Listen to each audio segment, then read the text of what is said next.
Салам достор, байланышта Санчо Бей каналы. Бүгін 2014-жылы шыққан Жинди аттуу тасманы көрөбүз. Шаардагы коррупцияга баткан мамлекеттик кызматкерлердин айынан имарат урап ал жердеги жашоочулар толугу менен көз жумат. Анда эмесе окуянын чын төгүнү кандай болгондугун биргеликте көрөлү.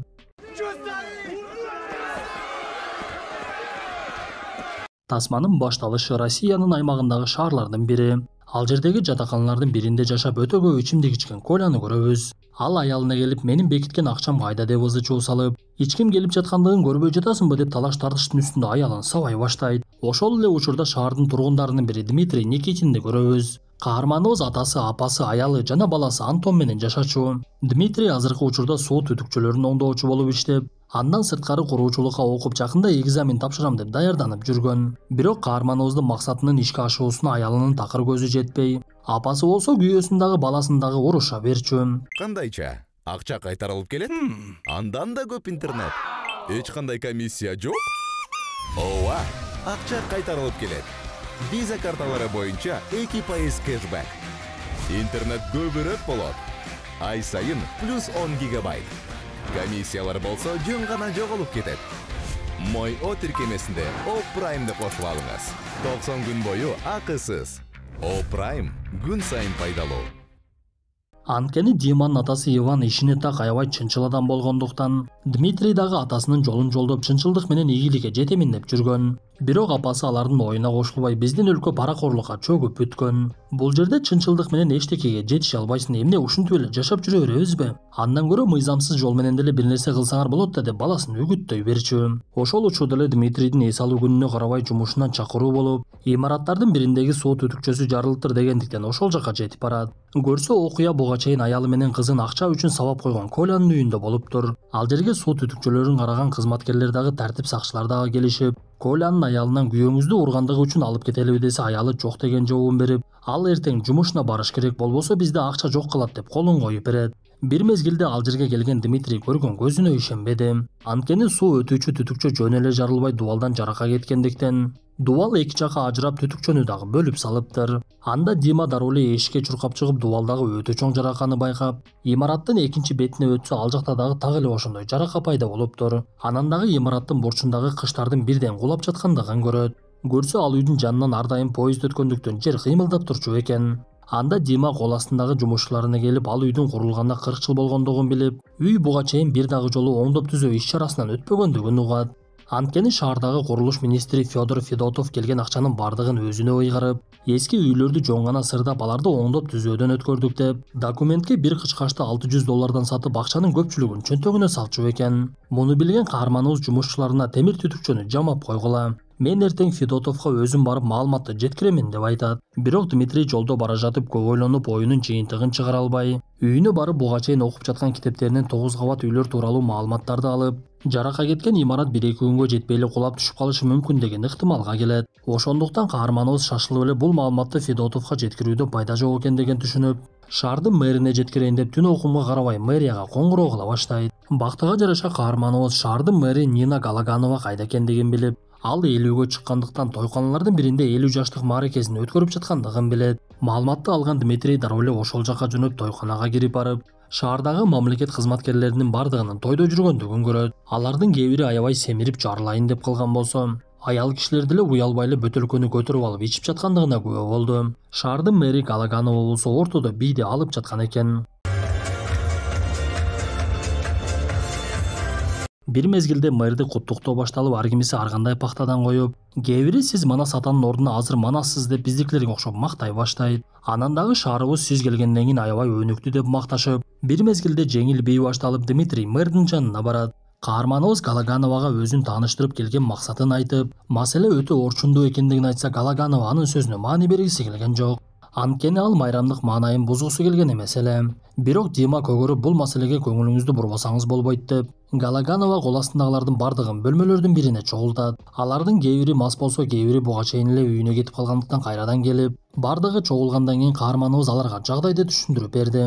Бирок алар тескерисинче Диманы кемсинтип, сен жөнөкөй эле сантехник болсоң, үйдүн түзүлүшүн кайдан билмек элең десе, Дима жооп берип, Мен азыр куруучулукка окуп жатамын, ошондуктан жагдайды так эле түшүнүп турамын. Имараттын дубалы дээрлик 10 градуска кыйшайган. Негизи 5 эле градус өтө коркунучтуу, бул жерде болсо 10 градус болуп жатат. Демек үй күн өтпөй эле түшүп калышы мүмкүн десе, ал жердегилер дагы деле каарманыбыздын сөзүн олуттуу кабыл албай. Айрыкча курулуш министри Федор Федотов биз 3 жыл мурда эле ал жерде оңдоп түзөө иш чарасын жүргүзгөнбүз. Кантип эле урап түшүп калсын десе, каарманыбыз жини келип, анда өзүңөр дагы барып көрсөңөр болот деп айтат. Ошол учурда угуп олтургандар бири-бири менен ызы чуу болушуп, эгер чындап эле үй урап адамдар өлө турган болсо текшерүү келет. Анда ошол жерде олтургандар бардыгыбыз камалабыз, анткени бири-бирибиздин артыбызды эле жаап келе жатабыз го десе, мэр аларды токтотуп. Курулуш министри Федор Федотов менен өрт өчүрүүчүлөрдүн башчысы Анатолийди каарманыбызга кошуп жөнөтүп жиберет. Анткени Галаганова Диманын айтып жаткан сөздөрүнүн чынтөгүнүн билгиси келген болчу. Каарманыбыз эки министр менен барып үйдөгү жараканды көрсөтүп, андан соң дубалдын урап жаткан бурчундагы көрсөтөт. Анда Федотов мен бул жараканы 2 жыл мурда көргөнмүн десе, каарманыбыз аларды үйдүн ичине алып кирип,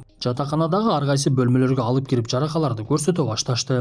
Имараттын ичине кирген Федотов ушундай эски үйдө кантип жашашсын, бул жак аябай жыттанат го. Кандай адамдар жашайт бул жерде деп сүйлөнө баштайт. Акыйкатта ал жердеги жашоочулардын абалын Федотов өзү оңдоп бериш керек болчу. Бирок ал жердеги кээ бир алкаш жашоочулар үйдүн жаракасына башын деле оорутпай, эми өлсөк өлөбүз да, демек тагдырыбыз ошол экен. Андан көрө жүргүлө ичебиз деп каармандарыбызды дагы чакыра башташат. Бирок алар териштирүүсүн улантып үйдүн там башына чыгышып, Дима бөтөлкөнү ыргыткан мезгилде ал үйдүн дубалынан дээрлик 3 метр алыска түшөт. Бул дегени чындап эле үй бир тарапка кыйшайып калгандыгы болчу.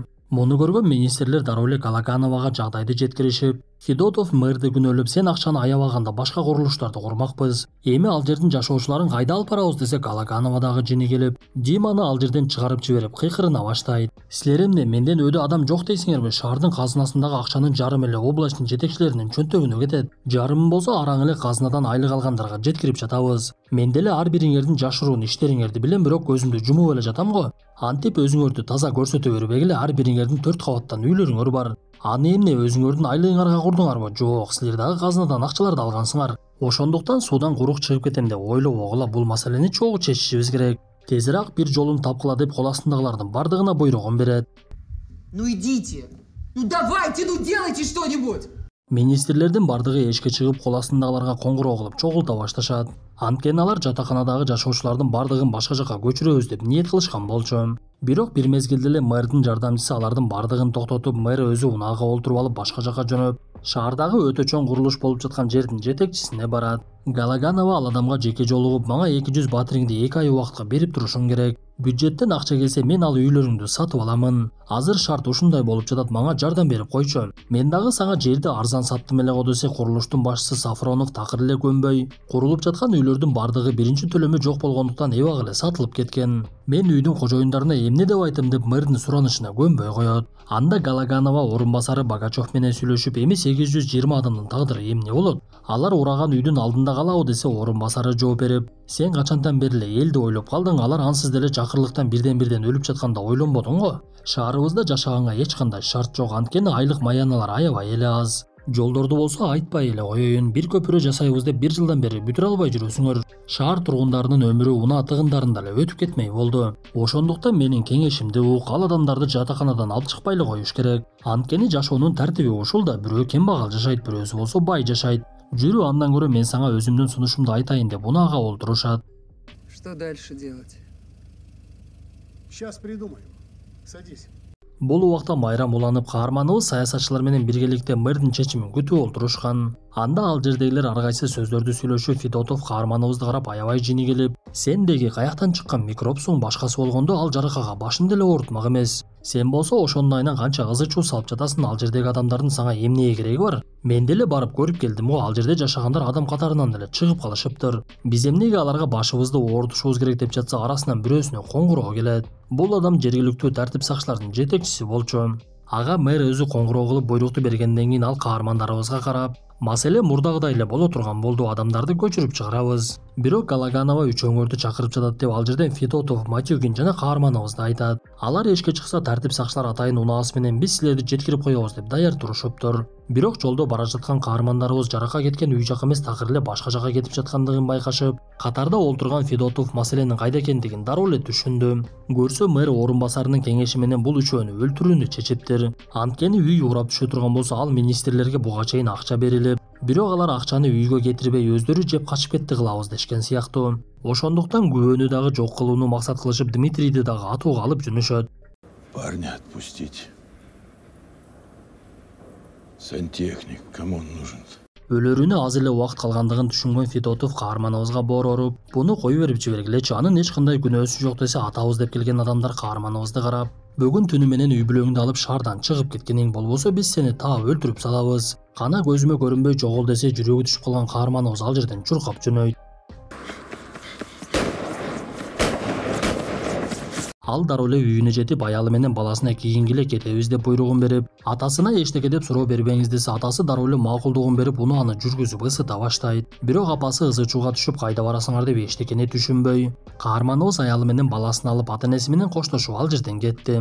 Бул убакта тартип сакчылар башчысына коңгуроо кылып маселени чечкендигин айтышып, Галаганова адамдарына буйругун берип, коррупциялык иштерге тиешелүү кагаздарды чогултушуп, күйүүчү майды чачып ошол жерде өрттөп салышат. Бул убакта жолдо бара жаткан Дмитрий аялына болгонун болгондой айтып берсе, аялы жини келип, сага эмне балаң менен менин тынчтыгым кереги жокпу, бирөөлөрдүн иштерине аралашпа деп эскертет элем го. Мына эми карачы кандай абалга түштүк, эми кайда барабыз белгисиз деп каарманыбыз менен уруша баштайт. Эң эле кызыгы алар жолдон өтүп бара жаткан мезгилде кулай турган имараттын алдында эч кандай кыймыл жок экен. Демек мэрия тараптан аларды куткарууга аракет болбогондугу билинип, Дима унаасынан түшө калып эле аялына сен унааны айдап кете бергениң деп буйруй баштайт. Бирок аялы болбой эле Диманы ала кетүүгө аракет кылып, бул адамдар бизге эч ким эмес го. Аларга эмнеге мынчалык жан тартып жатасың жок дегенде балаңды ойлочу. Жүр андан көрө кеттик десе, каарманыбыз жини келип, бул жерде 820 адам бар. Мен алардын өлүмүн мойнума алгым келбейт деп аялын кетирип жиберип өзү калып калат.